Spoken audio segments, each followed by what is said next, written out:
தமிழ்நாட்டின் புதிய முதலமைச்சராக ஜோசப் விஜய் பொறுப்பேற்றதைத் தொடர்ந்து அவரது அதிகாரப்பூர்வ புகைப்படங்களை அரசு அலுவலகங்களில் வைப்பதற்காக புதுக்கோட்டையில் உள்ள போட்டோ லேமினேஷன் கடையில் ஆயிரக்கணக்கான ஆர்டர்கள் குவிந்துள்ளன.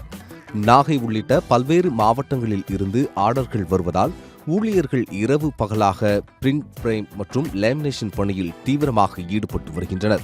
இதுவரை 1000க்கும் மேற்பட்ட புகைப்படங்கள் தயாரித்து அனுப்பப்பட்டுள்ளதாக நிறுவனத்தினர் தெரிவித்துள்ளனர். நாகப்பட்டினம் மாவட்டம் வேதாரண்யத்திலேருந்து எனக்கு இந்த ஆர்டர் வந்திருக்கு. எனக்கு 500 பீஸ் இப்போ ஆர்டர் கொடுத்துருக்காங்க. நான் புதுக்கோட்டை மாவட்டத்தில் இந்த ஃப்ரேம் கடை வச்சுருக்கேன். எனக்கு இந்த ஆர்டர் இப்போ நிறையா வந்துக்கிட்டு இருக்குது. எல்லா மாவட்டத்திலேருந்து நிறைய ஆர்டர் வந்துக்கிட்டு இருக்குது. சிஎம் ஆனதுலேருந்து எனக்கு அதிக ஆர்டர். நைட்டு இரவு பகலாக நான் இந்த பணியை செஞ்சுக்கிட்டு இருக்கேன். ரொம்ப சிஎம்முக்காக ஹார்ட் ஒர்க் பண்ணி நான் அதை பண்ணி கொடுத்துக்கிட்டு இருக்கேன். எனக்கு முதலமைச்சருக்கு என் மனமார்ந்த நன்றி.